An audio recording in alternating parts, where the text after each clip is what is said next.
Hello everyone, it's Ashwin Rao. Today's shoe rambling brings us back to Indonesia. I know I've been to Indonesia a number of times, not in person, but in my boot journey. And while I find so many of those boot makers incredibly engaging, talented, and skilled, there tends to be one boot maker in the rugged menswear community that stands out. I'm sure you already know who that is, but if you don't, we're talking about Onderhoud, a company started by Rizky Afnan. So Rizky is based out of Indonesia and was a paragon of Indonesian boot making dating back several years now. And he has a small workshop, usually has 1 to 3 apprentices that he's training who have gone on to form their own companies. But he holds a very high standard to his quality of production that is well worth considering when you're thinking about Indonesian boot makers. The other thing that I think is really wonderful about Rizky is that he uses a wide range of leathers and has very well put together designs and styles that are broadly applicable to both dressy and rugged settings. And so this is his SVC-03 cap toe Oxford without broguing. Many of his other cap toe Oxfords do offer broguing. This is a pair that I got from the shoe nerd, who is also named Rahul, a shoe enthusiast coming out of India, who had this makeup made for him by Rizky using a very cool leather that I wanted to talk about. And maybe calling it leather is not quite the right term. This leather is Horween crust shell cordovan, and not just that, it's unglazed crust shell cordovan. So this particular leather has gained a bit of a cult reputation amongst shoe and boot enthusiasts because of its unique properties in obtaining patina or holding specific patina as far as shell cordovan is concerned. The leather, which is not really leather but a horse membrane, has to oxidize and change.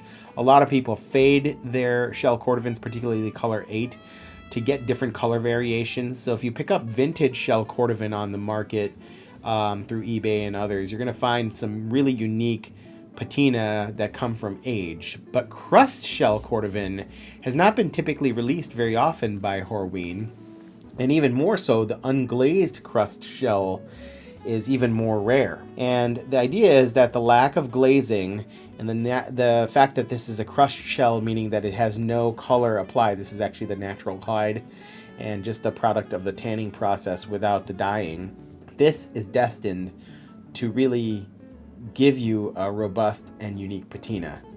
So the place that I've seen patinas on unglazed crust shell on a number of Viberg models, the 2030 lasted service boots that were developed about 6 or 7 years ago and hit the boot community. And some of those individuals have carried forth and worn those shoes over years. And you see that these leathers really darken and become warmer and rich over time.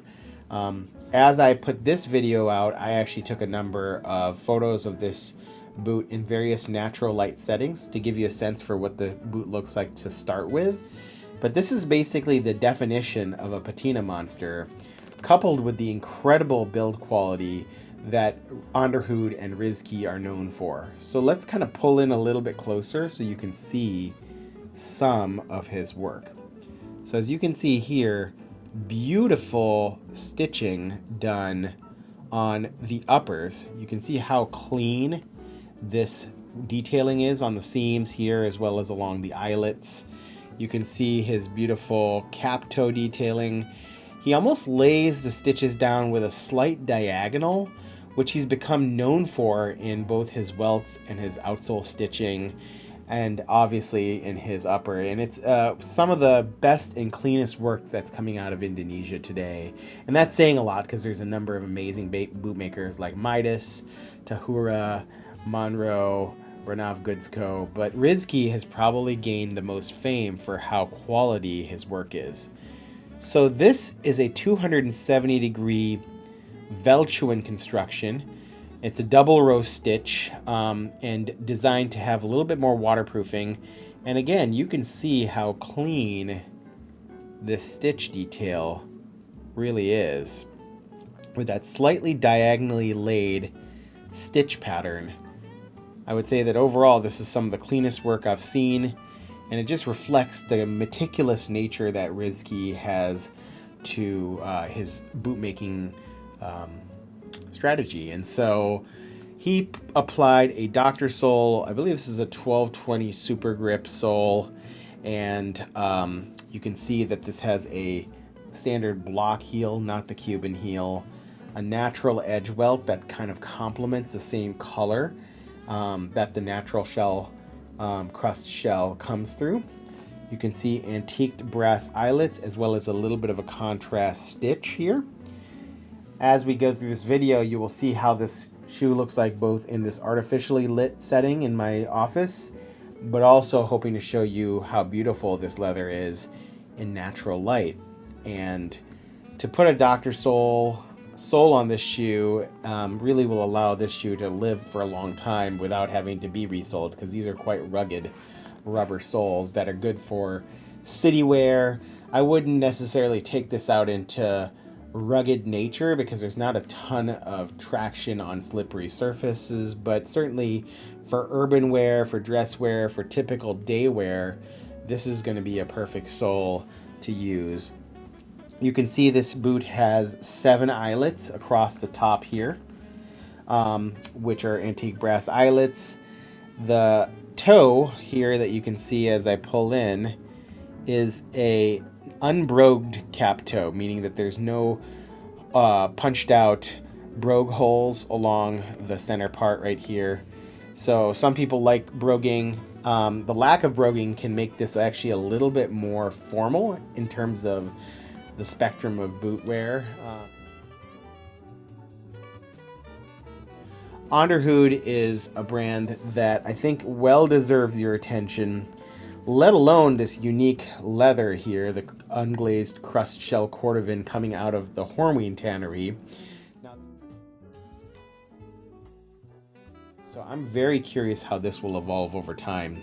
Certainly hope that me pulling into the details here and showing off this boot will give you a sense for how this shoe ramble really admires Onderhoud. He's an interesting guy to buy from. It's hard to get on his list because of the demand, but now that he has a couple additional apprentices, he's mentioned that his capacity can increase, but he wants his apprentices to produce boots at the same quality that his expectations are met. He makes wonderful boots. You should certainly think about giving him a try as he continues to offer really kind of solid pricing for the incredible quality you get. I would put Onderhoud up there with brands such as Midas, certainly at the level or surpassing Viberg, certainly competing with Flame Panda for supremacy in the bootmaking world, Ostmo boots. There's a number of boots that really elevate the quality, craftsmanship, and individuality of the boot being made to the level of artwork, in my opinion. And so consider Onderhoud in the most elite echelon of bootmakers. If it's a bit of a challenge to get a hold of Rizky, I told you so.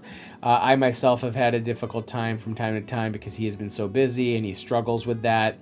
But there are times where he's more accepting of orders. He's a really nice guy, and I would ultimately think that he can make an incredible pair of boots for you if you're willing to wait the several month wait.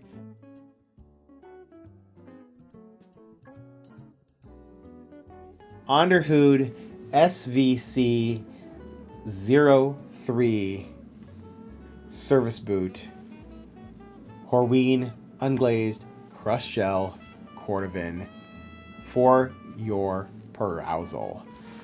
That ends this shoe ramble, and I wish you all the best, and I'll see you on the next video.